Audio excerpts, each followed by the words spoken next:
Hola y bienvenidos a un nuevo análisis. Hoy nos metemos en un terreno que es, a la vez, fascinante y delicado.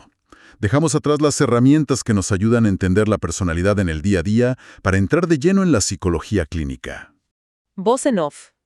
Este audio analiza el MCMI-4 con fines académicos. Esta es una herramienta clínica sensible para evaluar psicopatología. Su uso requiere ser psicólogo colegiado y formación especializada en la teoría de Millon. Bien, ese aviso inicial ya nos da una pista, ¿no? En otras ocasiones hemos desmenuzado herramientas como el 16PF o las que se basan en los 5 grandes. Claro. Son como un mapa de la personalidad para la población general, para entender nuestras tendencias, las de nuestros compañeros de trabajo. Son increíblemente útiles. Sí, para el día a día. Pero lo de hoy es un cambio de universo. Hoy hablamos del inventario clínico multiaxial de Millon, el MCMI-4, y está diseñado para una población muy específica. Totalmente. El cambio de chip es fundamental.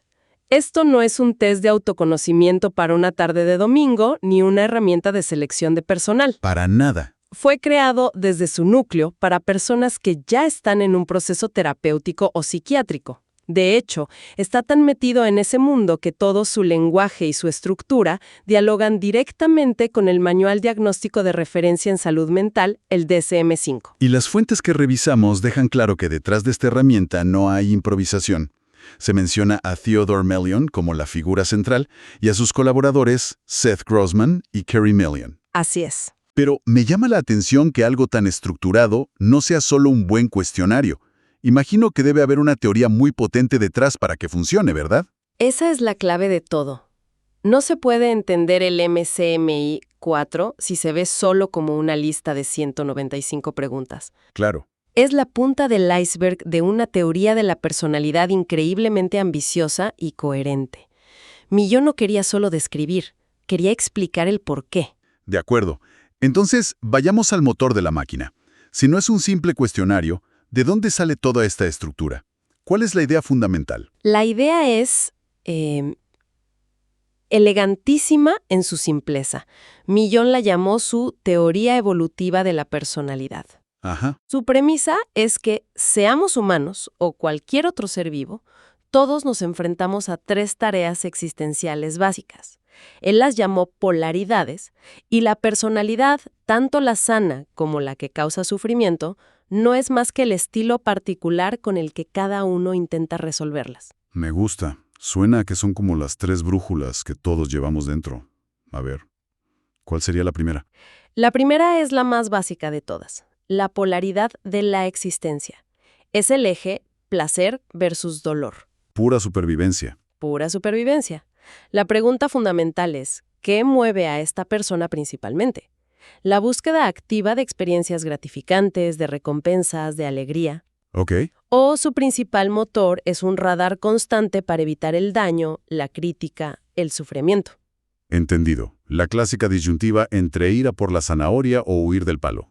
Exacto, Una estrategia de maximizar ganancias y otra de minimizar pérdidas. exacto. Una vez resuelto el qué, viene el cómo. Esa es la segunda polaridad, la de la adaptación. El eje activo versus pasivo. ¿Cómo interactúo con el mundo? Justo. Esto nos dice cómo interactúa la persona con el mundo para conseguir ese placer o evitar ese dolor. Es alguien que toma la iniciativa, que modifica su entorno, que provoca que las cosas pasen. Eso es ser activo. Entiendo. O es alguien que más bien espera, que reacciona a las circunstancias, que se adapta a lo que el entorno le ofrece. Eso es ser pasivo. Vale. Tenemos el qué, placer-dolor, y el cómo, activo-pasivo. ¿Entendido? Me imagino que la tercera pata de la mesa tiene que ver con cómo nos relacionamos con los demás, ¿no? Si vamos por libre o si necesitamos al grupo. Justo ahí.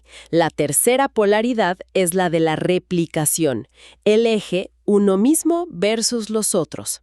Es nuestra estrategia social y, en un sentido evolutivo muy amplio, reproductiva. La persona enfoca su energía y su estrategia de bienestar principalmente en sí misma, en su propio cuidado, en sus metas. O su estrategia fundamental es el cuidado de los demás, la búsqueda de la aprobación del grupo, a veces incluso olvidándose de sus propias necesidades. Suena muy elegante en la teoría, Pero, ¿no es un poco reduccionista encasillar toda la complejidad de un trastorno de personalidad en solo 3 ejes? ¿Realmente funciona así en la práctica? Es una pregunta excelente. Y la respuesta de Millon sería que no son casillas, sino dimensiones. No es una cosa o la otra, sino un espectro. Ajá. Lo que él postula es que los trastornos de la personalidad aparecen cuando las estrategias de una persona en estas polaridades se vuelven extremas, rígidas e inflexibles. Cuando solo tienes una respuesta para todo. Los demás. Esa rigidez es lo que genera el sufrimiento, porque la vida exige flexibilidad. Entendido. La estrategia que quizá te sirvió para sobrevivir en un momento dado se queda pegada y la aplicas a todo, aunque ya no funcione. Justo. Ahora, si la teoría va de extremos y desequilibrios, ¿cómo mide eso el test? Al ver un informe, lo primero que me choca es que no usa los percentiles que vemos en todas partes. Habla de algo llamado tasas base, o TB. Eso suena a chino. Y es una de las mayores genialidades de Millon, aunque al principio confunda. Él se dio cuenta de algo muy lógico.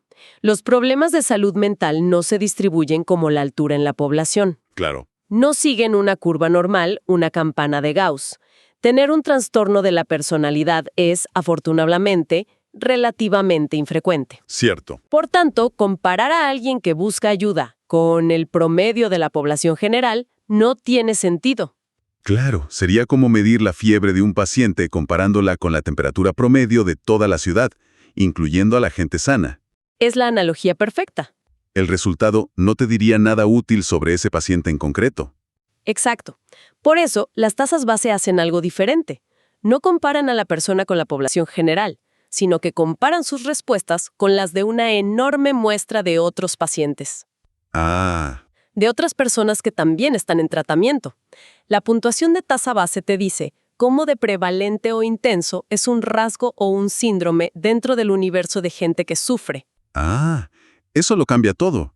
Entonces, la pregunta que responde la tasa base no es «¿eres raro comparado con todo el mundo?», sino «¿cómo de pronunciado es tu malestar en comparación con otras personas que también lo están pasando mal?». Es el punto medio, el promedio de los pacientes. No es muy informativo. Es como el punto de partida. Eso es. La luz ámbar, la que nos dice atención aquí, está entre TB 75 y 84. Eso indica la presencia de un rasgo o síndrome. Es una característica que forma parte importante del estilo de la persona. Y la luz roja. Cuando el test dice «esto es un problema serio». La luz roja se enciende con una tasa base de 85 o más. Eso indica la prominencia del rasgo. A este nivel no solo está presente, sino que es dominante, probablemente disfuncional, y es muy probable que la persona cumpla los criterios para un trastorno de la personalidad. Bien, pero aún así me sigue preocupando un poco el tema de las etiquetas.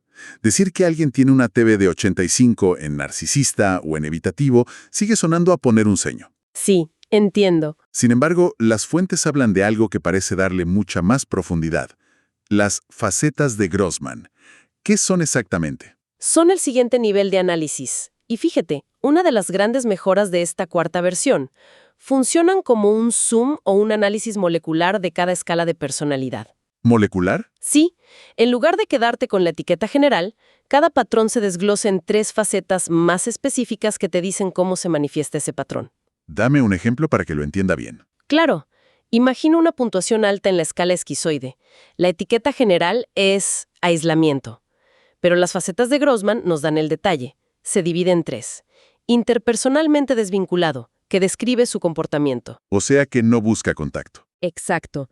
Luego, contenido escaso, que se refiere a su mundo interno, poca imaginación, pocos afectos. Y finalmente, temperamentalmente apático, que habla de su respuesta emocional. Plana, sin energía. Justo. Un momento. Entonces esto significa que 2 personas con la misma etiqueta, digamos esquizoide, podrían ser increíblemente diferentes. Totalmente. Uno podría serlo por apatía pura, porque nada le mueve, y otro porque su mundo interior es tan pobre que simplemente no tiene nada que compartir o conectar. Eso es un matiz brutal para un terapeuta. Justo a eso voy. Es la diferencia entre un diagnóstico de caricatura y un retrato detallado. Y esto es así para todas las escalas. Por ejemplo, La escala narcisista se divide en facetas como expresivamente arrogante, interpersonalmente explotador y cognitivamente expansivo. Ah, claro. Te dice si su narcisismo se ve más en su forma de hablar, en cómo trata a los demás o en sus fantasías de grandeza. Esta estructura es la base para lo que se llama una interpretación holística, donde el clínico integra todo para entender a la persona, no solo para clasificarla. Lo que me lleva al siguiente punto, que es donde creo que se juega el partido de verdad. Una cosa es tener los números, las tasas, las facetas, y otra muy distinta es que todo eso cobre sentido. Sí. El software del test genera un informe, pero las fuentes insisten en que eso es solo el principio. ¿Qué pasa cuando los resultados parecen contradecirse? Ahí es donde entra el arte del psicólogo, ¿no? Totalmente. El informe es la materia prima. El trabajo del clínico es ser el artesano que le da forma. Y esas contradicciones aparentes, como dices, suelen ser la puerta de entrada para entender el conflicto central que hace sufrir a la persona. Hay un ejemplo en las fuentes que me pareció potentísimo. Un perfil que puntúa alto en evitativo, la escala 2A, y a la vez en dependiente, la escala 3. Sí, es un clásico. A primera vista, es un contrasentido. ¿Cómo puedes necesitar desesperadamente a los demás y a la vez huir de ellos? Y la respuesta está, de nuevo, en la teoría de las polaridades de Millon. El patrón evitativo es activo en su búsqueda de evitar el dolor. O sea, hace cosas para alejarse del rechazo. Pone barreras, no va a sitios. Exacto. Por otro lado, el patrón dependiente es pasivo en su estrategia de buscar cuidado en los otros. Espera que los demás le den seguridad y apoyo. Es que te pones en la piel de esa persona y tiene que ser agotador. Es como tener el pie en el acelerador y el freno al mismo tiempo, todo el día. Es una imagen perfecta. Quiero acercarme, pero me da pánico que me hagan daño. Así que me alejo. Pero al alejarme me siento terriblemente solo y desprotegido. Así que necesito acercarme. ¿Es un bucle infernal? Has descrito perfectamente el núcleo del sufrimiento. Es un tira y afloja constante.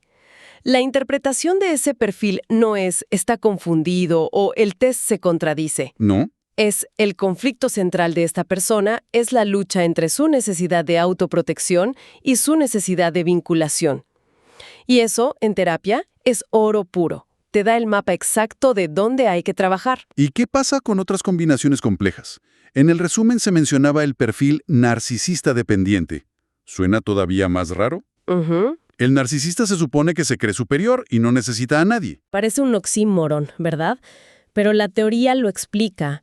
El patrón narcisista se define por una estrategia de replicación centrada radicalmente en uno mismo. Yo soy la fuente de mi propio valor.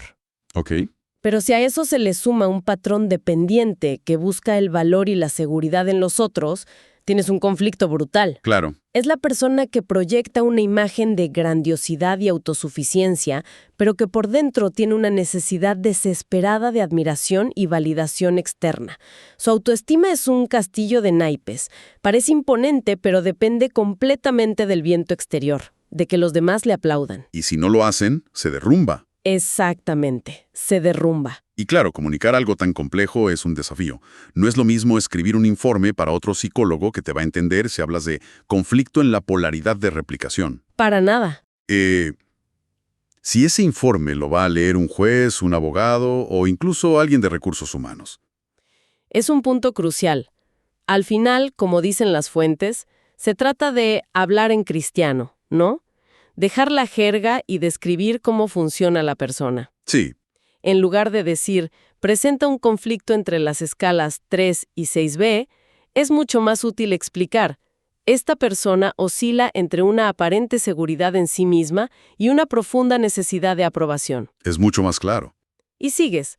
Esto puede llevarle a reaccionar con ira o a desmoronarse ante la más mínima crítica, a pesar de su fachada de invulnerabilidad. Es traducir los hallazgos a un lenguaje funcional, respetuoso y sobre todo útil. Entonces, si tuviéramos que destilar el mensaje principal de todo este análisis, ¿para qué sirve realmente el MCM y BUVE4? ¿Cuál es su propósito final? Su propósito no es poner etiquetas. No es un ejercicio de clasificación para sentirnos más listos los psicólogos. Su valor más profundo es que funciona como una hoja de ruta para la terapia. Una guía. Una guía.